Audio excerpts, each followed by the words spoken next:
네 가지 선물. 두 번째, 덕성.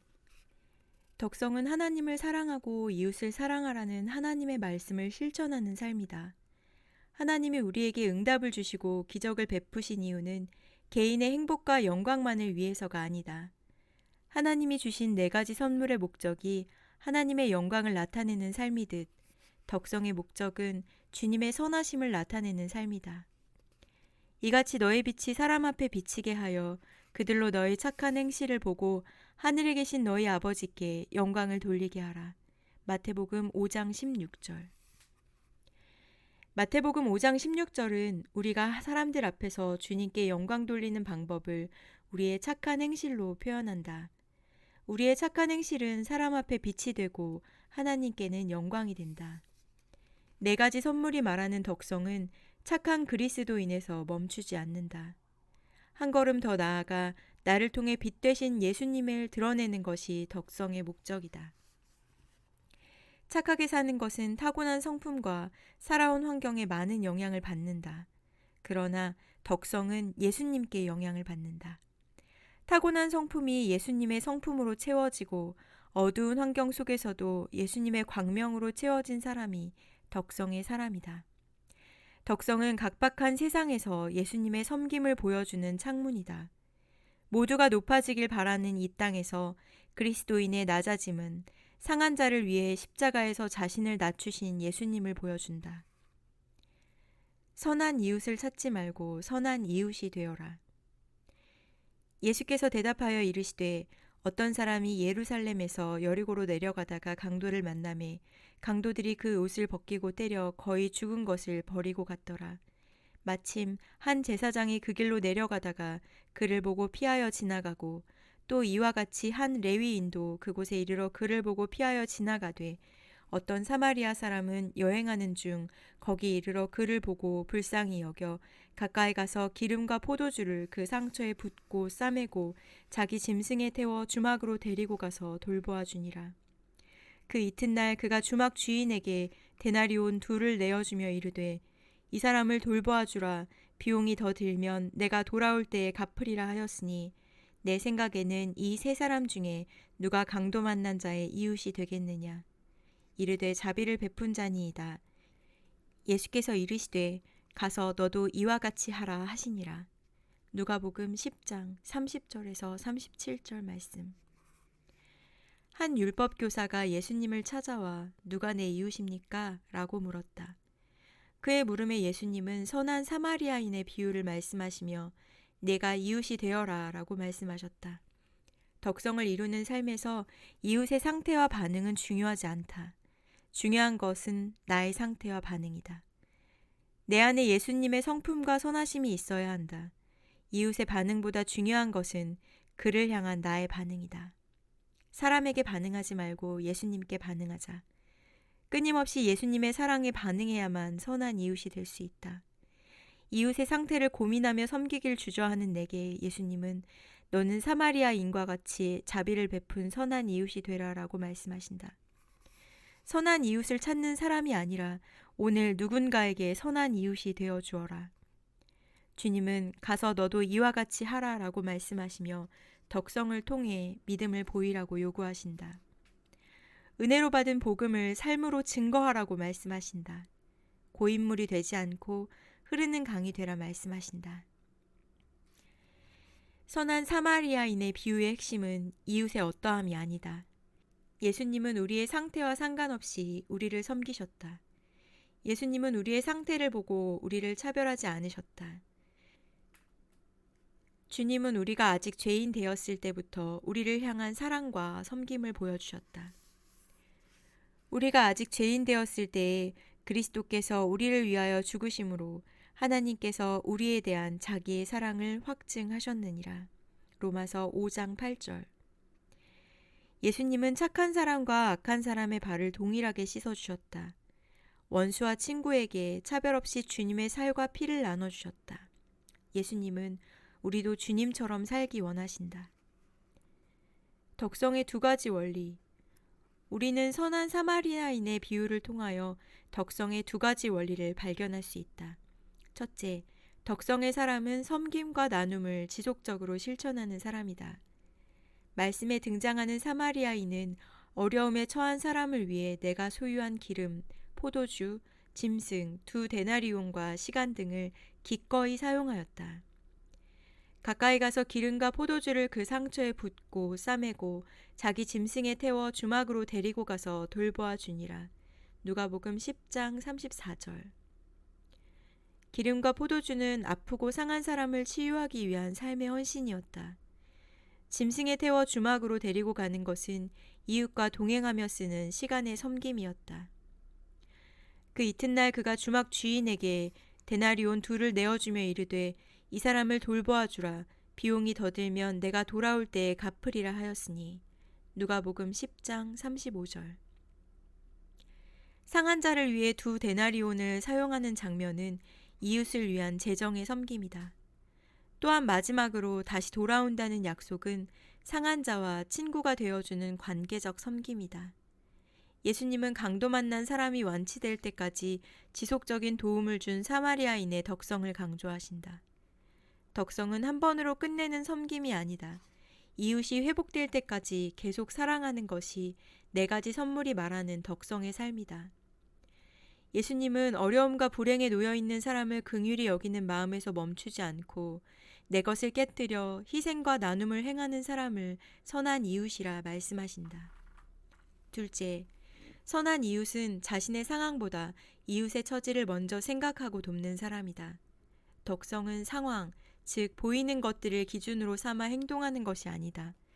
보이지 않는 하나님, 나를 섬겨주신 그리스도의 사랑을 동력으로 삼고 한 걸음 더 나아가 행동하는 삶이다. 나는 이것을 넘어선 자의 삶이라 부른다.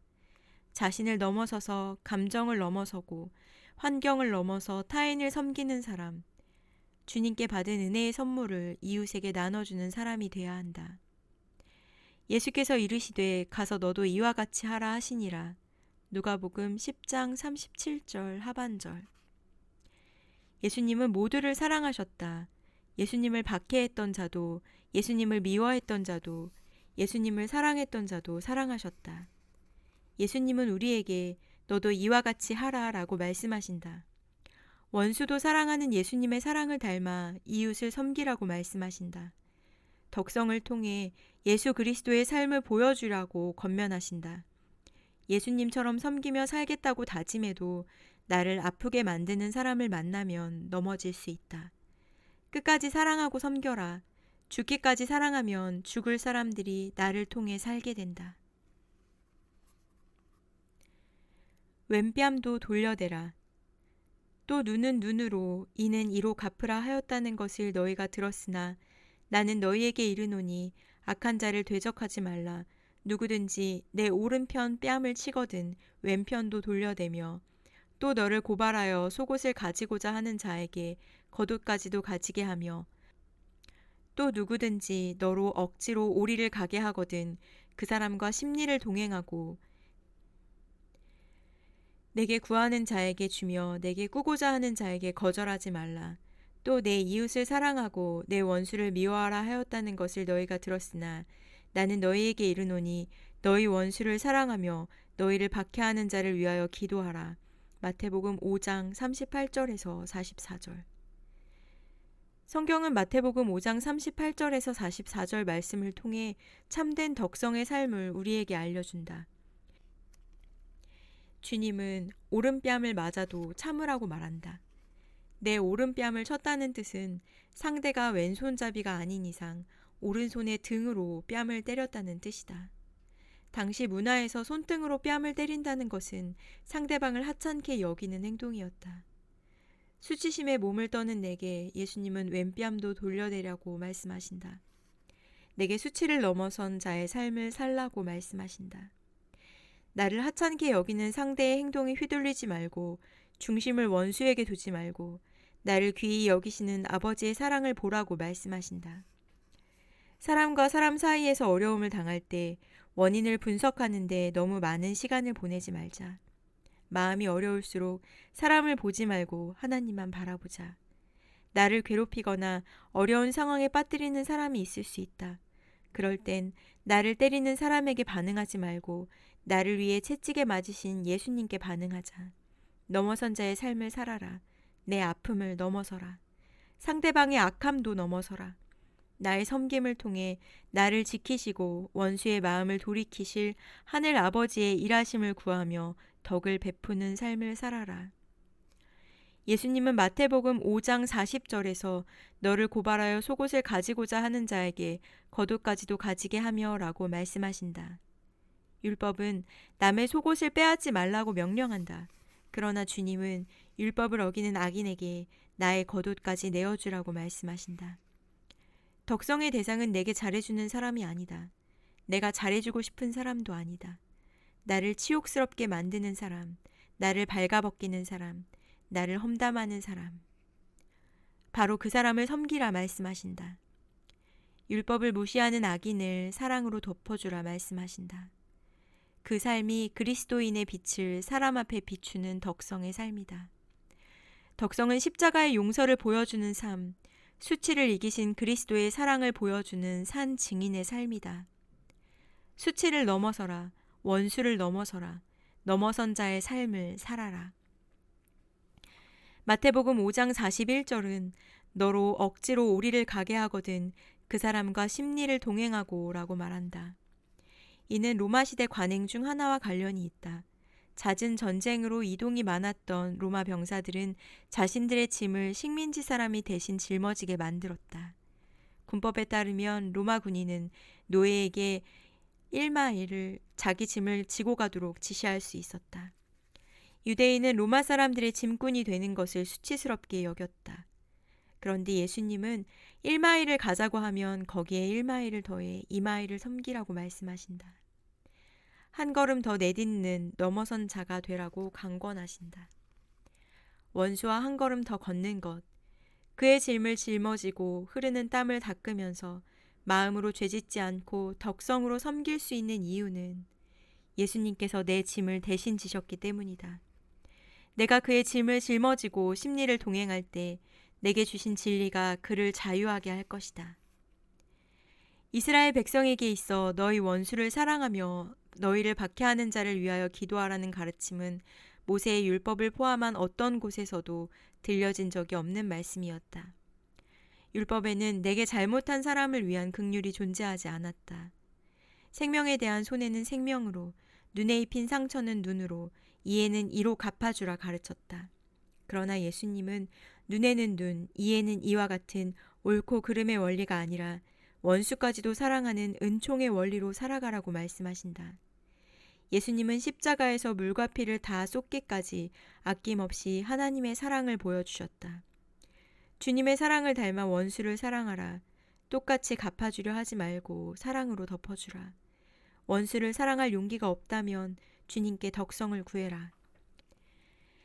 예수님의 사랑이 아니면 우리는 덕성을 행할 수 없다. 주님을 닮아가는 사람, 주님처럼 행하는 사람, 작은 예수로 이 땅을 살아가는 것이 덕성의 목표, 넘어선 자의 삶이다. 넘어선 자의 삶은 세상의 방법과는 다른 방식으로 살아가며 예수님을 보여주는 삶이다.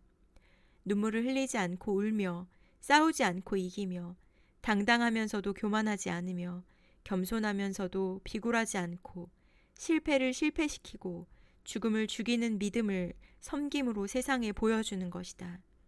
당한 대로 살지 말고 주님께 받은 대로 살아라. 당한 대로 갚아주지 말고 내 빚을 갚아주신 사랑으로 덮어주라. 나를 짓누르는 상황의 문제와 사람의 문제를 덕성으로 넘어설 때 나는 작은 예수가 된다. 이삭의 덕성, 너는 하나님께 복을 받은 자로다. 창세기 26장 말씀을 통해 우리는 이삭의 덕성을 볼 수 있다. 이삭은 블레셋 사람에게 억울한 일을 당한다. 블레셋 사람들이 이삭의 우물을 약탈했다. 이삭이 받은 축복을 시기했다. 이삭은 결국 복을 받았다는 이유로 시기당하고 쫓겨났다.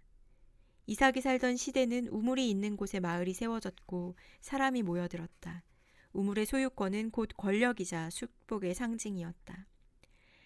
블레셋 사람들은 이삭이 받은 축복을 묻어버렸고 그가 받은 축복을 빼앗았다. 성경에서 이삭은 복을 받을수록 억울한 일을 당한다. 양과 소가 떼를 이루고 종이 심이 많으므로 블레셋 사람이 그를 시기하여 그 아버지 아브라함 때에 그 아버지의 종들이 판 모든 우물을 막고 흙으로 메웠더라. 창세기 26장 14절에서 15절. 이삭의 종들이 골짜기를 파서 샘 근원을 얻었더니 그랄 목자들이 이삭의 목자와 다투어 이르되 이 물은 우리의 것이라 하매 이삭이 그 다툼으로 말미암아 그 우물 이름을 에색이라 하였으며. 창세기 26장 19절에서 20절. 이삭의 반응은 어떠했을까? 그의 반응은 떠남이었다. 사람과 충돌하지 않았다. 사람을 속아내지 않고 양보하고 물러섰다. 그리고 하나님이 자기를 세우실 때까지 기다렸다. 소유를 놓고 다투지 않고 낮아졌다. 살기 위해 밟고 올라서지 않았다. 주님께서 반석이 되어주실 날을 소망했다. 덕성은 힘없는 물러섬이 아니다. 힘이요, 소망이요, 미래가 되시는 주님께 오늘 나의 억울함과 서러움을 내어드리는 믿음이다. 한 영혼을 구원하기 위해 스스로 낮아짐을 선택하는 믿음의 결단이다. 양보를 거듭하던 이삭은 마침내 약속의 우물인 브엘세바에 다다른다. 그리고 하나님께 복을 받게 된다. 이삭이 거기서부터 브엘세바로 올라갔더니 그 밤에 여호와께서 그에게 나타나 이르시되 나는 내 아버지 아브라함의 하나님이니 두려워하지 말라. 내 종 아브라함을 위하여 내가 너와 함께 있어 내게 복을 주어 내 자손이 번성하게 하리라 하신지라. 창세기 26장 23절에서 24절. 브엘세바는 번역하면 7개의 우물을 의미한다. 7은 유대인의 문화에서 완전수를 뜻한다. 덕성으로 매일을 살아낸 이삭에게 하나님은 완전한 복을 허락하셨다.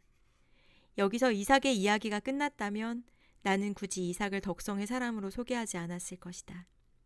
이삭의 덕성은 이후 창세기 26장 26절부터 본격적으로 그 위력을 나타낸다.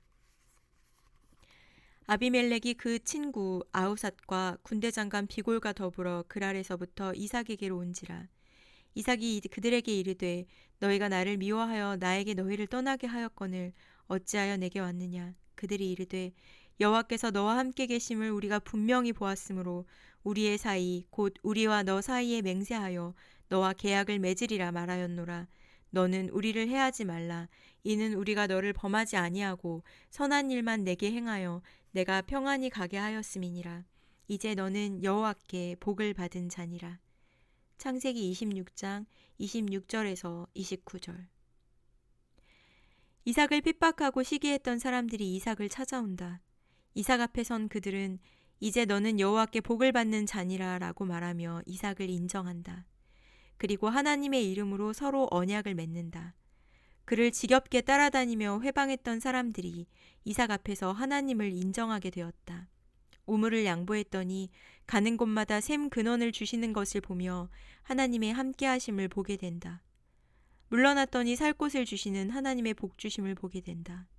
덕성으로 살아낸 이삭을 통해 블레셋 사람들은 복주시는 하나님을 만나게 된다. 옥수수 밭의 섬김. 벌써 오래전의 일이다. 새벽 기도를 마치고 집으로 돌아가는 길이었다. 그날은 유난히 바쁜 날이었다. 집에 가서 간단히 아침을 챙기고 수많은 업무를 처리해야 했다. 나는 발걸음을 재촉하며 집으로 향했다. 바로 그때 길 옆에서 보이는 옥수수 밭에서 갓난아기 울음소리가 들렸다. 나는 울음소리가 들리는 쪽으로 발걸음을 옮겼다. 옥수수밭 사이를 헤집고 가보니 갓난아이가 울고 있었고 그 위로 뱀 한 마리가 또아리를 틀고 있었다. 나는 고민할 새도 없이 황급히 뱀을 쫓아내고 아기를 껴안았다. 아기가 혼자 이곳에 있을 리가 없다고 생각한 나는 주변을 살펴보았다.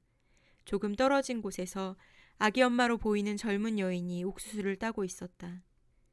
아기 엄마의 얼굴과 손은 옥수수 잎에 베어 성한 곳이 없었다. 농사 경험이라곤 찾아볼 수 없는 고운 손이었다. 이야기를 들어보니 남편을 잃고 그가 남겨준 것이라고는 젊은 여인의 손으로 감당하기엔 너무 넓은 옥수수밭 한 마지기였다. 먹고는 살아야 했기에 가난하기를 밭에 놓고 눈물과 피로 옥수수밭을 헤집고 다니던 새벽에 나를 만났다. 새벽에 옥수수를 따서 아침 시장에 내다 팔아야 하루를 먹고 살 수 있다고 말하는 엄마의 얼굴은 피와 땀 그리고 눈물로 범벅이 되어 있었다. 나는 그냥 지나칠 수 없었다. 아내까지 불러서 팔을 걷어붙이고 옥수수를 따기 시작했다. 우리 셋은 장갑도 없이 옥수수 잎에 베어가면서 옥수수를 땄다. 옥수수를 내 오토바이에 한가득 실을 만큼 따서 시장의 한 모퉁이에 쌓아놓았다. 가장 분주했던 날. 하나님은 내게 상한 자의 눈물을 보게 하셨다. 그 후로 나는 매일 새벽마다 아내와 함께 옥수수 밭에 찾아가 아기 엄마를 도와주었다. 그리고 옥수수를 내다 팔아주었다. 교회를 옮기기 전까지 매년 여름 새벽이 되면 나는 옥수수 밭으로 향했다. 시간이 지나 나는 다른 곳으로 교회를 옮겼고 가끔 옥수수를 볼 때마다 아기 엄마와 아이 생각이 났다. 잘 살고 있을까? 그 녀석은 얼마나 자랐을까 생각하며 동네 시장에 깔린 옥수수를 모두 사서 교인들에게 나눠주기도 했다. 몇 년 전 옥수수밭의 모녀가 내가 있는 곳을 수소문하여 나를 찾아왔다. 20년이 훌쩍 지나 고았던 아기 엄마는 어느덧 할머니가 되어 있었고 홀로 울었던 아기는 멋진 대학생이 되어 나타났다. 그날 나는 많이도 울었다. 우리는 함께 울었다. 덕성으로 베푼 섬김, 덕성으로 살아낸 삶이 선물이 되어 다시 나타났다. 덕성은 나와 하나님과의 관계를 풍성하게 만들어 주었다. 어려움을 당한 내 이웃에게 손 내밀어 줄 수 있는 용기를 주었고 원수를 사랑으로 섬기는 능력을 내게 주었다. 이것이 예수님의 밝은 빛을 이 땅에 비추는 방법, 네 가지 선물이 말하고자 하는 덕성의 능력이다. 힘들어도 고되도 수치스러워도 오늘을 예수님처럼 살며 섬기며 사랑해라. 이웃에게 예수님을 보여줘라. 그것이 덕성이다.